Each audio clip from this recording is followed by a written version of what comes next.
What's up guys, Sean here, and today we're going to talk about Dave Rubin's most embarrassing moment, and why it's actually not that embarrassing.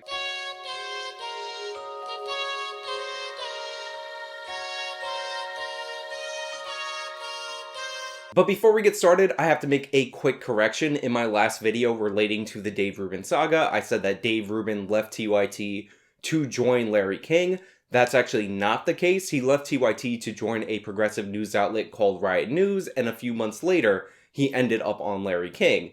Now, I had posited in that previous video that the reason he left to go to Larry King was because Larry King offered him way more money. But it seems like this progressive news outlet that hired Dave Rubin on board after he left TYT was actually a smaller company than TYT. But regardless, I wanted to correct that bad information from my previous video because people make mistakes and it's better to acknowledge them before you move on. So in my last video, I touched on the feud between Dave Rubin, TYT, and Anna Kasparian, and specifically, I chose to highlight what I thought was unnecessary public information put out by Anna Kasparian out of malice for completely unnecessary and petty reasons. However, I decided to leave some of Anna Kasparian's criticisms against Dave Rubin as a thinker, as an advocate for his positions, for this video because I believe that they needed to be contained within one separate video, separate from the personal attacks that I had in the previous one. And that's what we're going to talk about today, because what I found out while looking into this instance with the post office and Anna Kasparian's response to Dave Rubin on Joe Rogan talking about the post office is that every criticism that Anna Kasparian put forward about Dave Rubin is proven to be true about her based solely on this segment where she's criticizing Dave Rubin. No, it's lazy.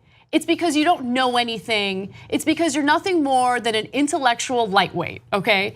And a perfect example of that is Dave Rubin. No, you're lazy. He was lazy when he worked here. He's lazy now with his ridiculous show where he proves time and time again that he doesn't know anything. And that's what I'm going to show you in this video, that Anna is in fact the intellectual lightweight. Anna is in fact the incurious person who's just regurgitating positions from her political side, and that Anna really can't make sound arguments or do research properly. So after the Young Turks' initial hit piece on Dave Rubin, where they legitimately implied in that video that Dave Rubin was in favor of killing innocent children because that's how bad he is and that's how right-wing he is now, Anna got a lot of hate, and she decided to respond to that hate with a more well-thought-out video on her show No Filter, where she would go after Dave Rubin on policy. And while that last video was nasty and personal, and it seemed very petty, this video is just illustrative of Anna Kasparian's ignorance, because she tries to clown Dave Rubin on the post office,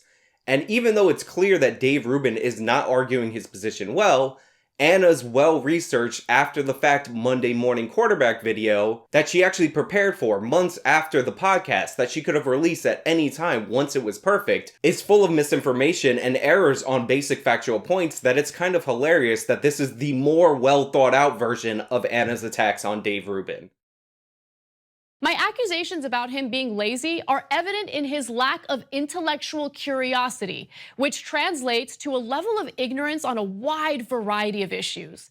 And before you keyboard warriors start furiously accusing me of ad hominem attacks, I have examples.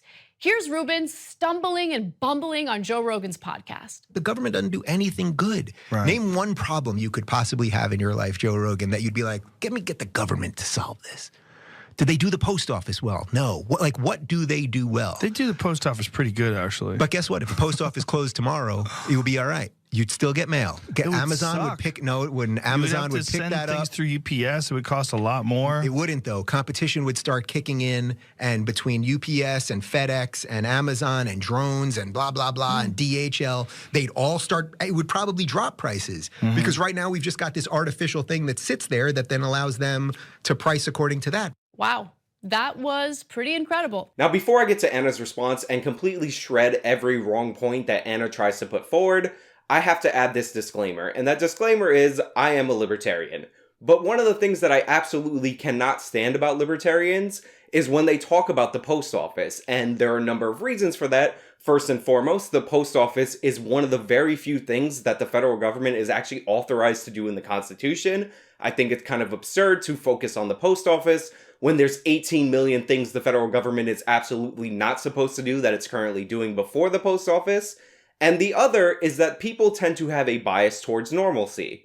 And a microcosm example of that is when Oregon decided that they were going to allow self-service at gas stations. Now, for people in 48 states in the Union, all of the states except for New Jersey and Oregon, you know for a fact that pumping your own gas is really simple, basic work that requires no technical expertise and presents no more danger than having somebody pump your gas for you. However, since in Oregon it's been illegal to pump your own gas at a gas station for decades, when they announced that they were considering changing the law, people started to panic. They thought that this law change was going to put them in immense danger. They thought that they were going to end up with gas all over themselves, that they were putting the Oregonian citizens at risk of blowing themselves up because you need a certain level of technical expertise to pump your own gas. Now again, while this sounds completely ridiculous to people who live in 48 states, and you know for a fact that it's incredibly simple to pump your own gas, this is what happens when the government institutes a standard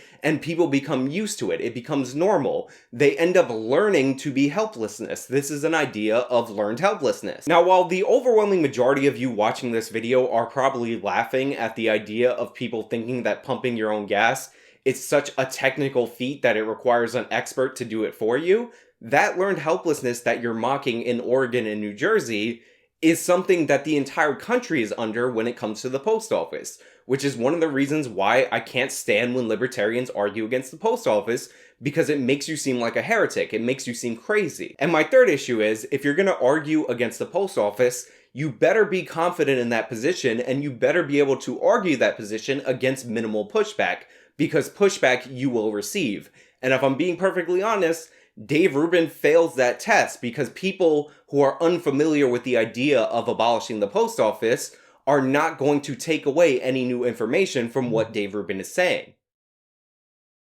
Amazon isn't its own shipping company and is able to offer its quickly shipped products anywhere in the country because of a contract it has with, say it with me, the USPS, otherwise known as the Postal Service. So Anna's first point in response to Dave Rubin is that Amazon is not its own shipping company, which is technically true-ish for now. But the argument that she's trying to put forward is that if not for the post office, Amazon wouldn't be incentivized to start shipping its own packages, which is a little bit silly considering with the existence of the post office, Amazon is moving towards a position where they can ship their own packages. The second point that she's trying to make is that Amazon has a bulk contract with the US Postal Service, which is 100% true.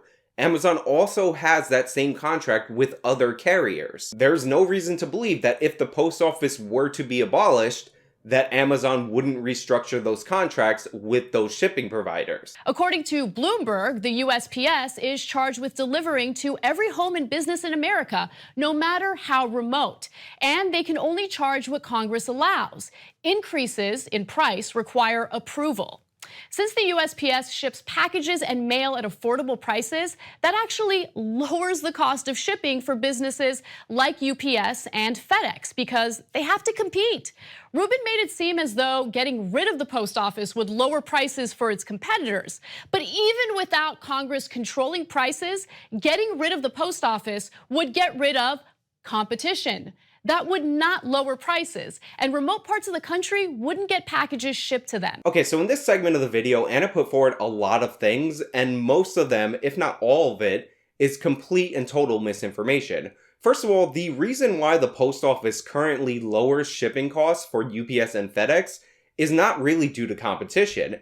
It's because UPS and FedEx, like Amazon, have a contract with the Postal Service. Have you ever ordered a package and got a shipping tracking number from FedEx, UPS, or DHL, and then at some point that was transferred to your local post office before it was delivered to your home? The reason that happens is because FedEx, UPS, DHL, and all major shipping providers have figured out that they can ship to a central location and then pay the post office for a nominal fee to take it to your home because they're already taking your mail to you. Now, while you can count that as a minor error on Anna Kasparian's part, there is one mistake that Anna Kasparian made in this video that's completely unforgivable and demonstrative of her ignorance on this topic. And that's this idea that if you abolish the post office, you would be getting rid of competition. Since the USPS ships packages and mail at affordable prices, that actually lowers the cost of shipping for businesses like UPS and FedEx because they have to compete. Rubin made it seem as though getting rid of the post office would lower prices for its competitors. But even without Congress controlling prices, getting rid of the post office would get rid of competition. Now, if you're coming at this from the most basic, ignorant position you can possibly have, like that there are 10 shipping companies, the post office is one of them. If you abolish the post office, there will be 9, therefore that will reduce competition. That makes sense. However, the bare minimum of research or knowledge about the post office would tell you that the idea that the post office increases competition is completely ridiculous, because it is in fact illegal to compete with the United States Postal Service. You see, while Anna smugly is praising Congress for setting prices, thus keeping prices low, and making all these other companies compete, what she forgets to tell you is that it's actually illegal for private shipping companies to deliver letters unless they charge 6 times what postage costs for that. Now, if you were to abolish the post office, you would get rid of that price fixing, which would allow the cost of sending letters to come down for private companies. But as of right now, you can only ship letters that are marked urgent, and only if you charge 6 times what the post office would charge. Getting rid of the post office would get rid of competition. That would not lower prices. That's not increasing competition, that's making competition illegal. That's not lower prices, that is quite literally artificially raising prices 6 times what the post office charges. In fact, the federal government is so strict on enforcing their monopoly over the delivering of letters throughout the United States that even if you were to send letters via courier, that's actually regulated by the post office. All the letters have to have proper US postage, even though you're not sending them through the post office, and you can only deliver 30 letters at a time on what the post office calls an infrequent basis. Now, you might think this is an archaic law that never gets enforced, but it does in fact get enforced. In fact, a cursory Google search on the topic shows that the US Postal Service has no problem rating businesses that they suspect of violating this courier law. Now, there's another point that Anna mentioned in her monologue, and that has to do with people who live in rural or remote areas not getting packages delivered to their home, if not for the post office. In fact, she sets this up earlier in the video by showing you that the post office is required to deliver to people's homes. According to Bloomberg, the USPS is charged with delivering to every home and business in America, no matter how remote. And remote parts of the country wouldn't get packages shipped to them. Now, for many people in this country, they already have to deal with some version of this. You might pick up your package at an Amazon locker, you might pick them up at 7-Eleven, and that's because you live in a crazy remote area and it's just not logistically sound to send a delivery truck just to deliver your packages personally to you. However, it's actually ignorant in another way, because the idea that home delivery from the post office is something you can only get from the post office or something you can only get from the government is completely ignorant of history. Because in the early history of the United States Post Office, they didn't deliver mail to your homes. In fact, you had to pick it up at your local post office. In fact, the post office only started delivering mail to people's homes after a private competitor emerged to challenge the post office's monopoly. In the mid-1800s, Lysander Spooner, who was a philosopher and an entrepreneur, decided that he didn't like Congress's assertion that they legally have a monopoly on delivering letters throughout the country. He actually took out an ad in the paper saying that he was starting a business just to prove that he could do it better, just to challenge Congress's assertion. Now, within just a few weeks of announcing in the paper that he was challenging Congress, Lysander Spooner's American Letter Company was already a profitable business. And despite what Anna Kasparian believes, he did not charge more for letters, he actually charged 50% for letters. And he dramatically improved service. Unlike the post office that required you to pick up your letters at your local post office, Spooner had the innovative idea that mail should be delivered to people's home address. Now, in response to Spooner, the post office tried to compete with him. They cut their prices to match him, which Spooner then cut his prices in half again and still was running the business, making it profitable. And the post office started delivering to people's home addresses. However, when it became perfectly clear that the American Letter Company was outcompeting the post office in every way, the Congress decided it would be better not to compete with this organization, but to make it illegal and pass laws to prevent a company like that from ever coming into existence again and challenging the post office. Now, the reason I'm bringing up all this history is because it shows that Anna Kasparian did no research in the creation of this video. She essentially copied the arguments from Sam Seder and the Majority Report and presenting them as her own. And B, it's to show that people take private innovations when adopted by government later for granted and assume that they're only possible due to the benevolence of government when that's just not the case. Don't be fooled by what you perceive to be normal. The American Letter Company is responsible for your ability to get mail delivered to your home. FedEx is responsible for tracking numbers and overnight shipping. The history of the United States Postal Delivery Service shows that competition has improved the post office, not the other way around. If you want to keep the post office, you're not comfortable with arguing for its abolition, that's perfectly fine, but we should all at least be able to agree that it should be legal to compete with the post office, because history shows us that competition with the post office not only improves shipping for all of us, but it actually improves the post office, because the post office has to compete. Now, as if I haven't already proven that Anna Kasparian is lazy, she doesn't know anything, and she can't be bothered to actually do her research before talking about a topic, she moves on from her bad post office arguments to this point. Anyway, it didn't take long for Rubin to contradict himself on the same podcast. So I have 3 chickens right now. I'm gonna give you a good UPS story. We ordered them, they were born in August on a Monday in Cleveland. They hatched that day, they threw them in a box with a little hole, USPS, and they showed up at my door in LA on a Tuesday. The USPS has been doing that for about 100 years. It's the only way you can do it, by the way. You can't order chickens through any other method. Okay, look, libertarians can make some smart, thought-provoking arguments time to time, especially when it comes to foreign policy. I feel like they deserve someone more knowledgeable than Rubin to represent them, because quite honestly, that was embarrassing. Now, Anna shows this clip as evidence of some sort of hypocrisy on Dave Rubin's part, because in her mind, saying you like one portion of one service from something while also arguing for its abolition makes you a hypocrite.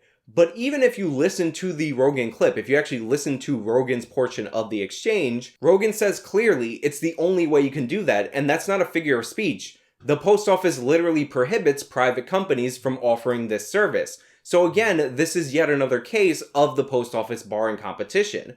But also, even if that were not the case, that doesn't make you a hypocrite. Let's say you're somebody who's against excessive American military presence abroad. You don't think that America should have troops in places like Japan. And then there's an accident in Japan, and American troops end up rescuing people from that accident because they were there. Does the fact that you were happy that they were there in that specific instance make you a hypocrite for overall not wanting to have bases all around the world? But that's not even a perfect one-to-one comparison. For it to be a one-to-one comparison, the US military would not only have to be in Japan in the instance where there was some kind of accident off the coast of Japan, but they would also have to legally prohibit anybody else from participating in the rescue. Because again, in the establishment and administration of the post office, Congress has found it necessary to make it illegal to compete with the post office. Now look, I'm not trying to say that people who are vaguely on my side politically are somehow above criticism. As I pointed out in the beginning of this video, I don't have a good place in my heart for libertarians who talk about the post office. I also have no sympathy for people who argue their positions poorly. However, if you're going to try and flex on somebody due to your intellectual superiority, then you should actually do your research, you should actually prepare for the segment, and you shouldn't just copy what every other left-wing commentator said about that exact same segment. Seriously, if you look up all the progressive commentators that have made video responses to Dave Rubin talking about the post office on Joe Rogan's podcast, they all make the same exact superficial points that Anna Kasparian put forward in this segment. They're just regurgitating and copying what the other people are saying without doing any actual research and adding in their critiques and criticisms of Dave Rubin, saying that he's not informed enough because he doesn't do his research. Don't be like these people. Don't regurgitate and repeat basically verbatim points that you hear from people vaguely on your political side. If the information in this video is something that you're interested in, and you think that you might want to use this information in an argument going forward, then look into it for yourself. Look for contradicting information. I promise you, if you familiarize yourself with the strongest arguments put forward by both sides of any issue, then you won't be surprised when you hear them bring up those points, and you'll be able to bat down lesser points like the ones that I've addressed in this video with ease. But those are just my thoughts. Let me know your thoughts in the comments below. If you want to see me make a video where I start tracking Dave Rubin's political positions over time, also let me know in the comments down below. But if you like this video, then please show me by leaving a like. You can subscribe for more content. Follow me on all my social medias. If you want to support me, PayPal, one-time donations, Venmo, Patreon, and Subscribestar monthly. This has been me talking about Dave Rubin versus Kasparian on the post office. Till next time.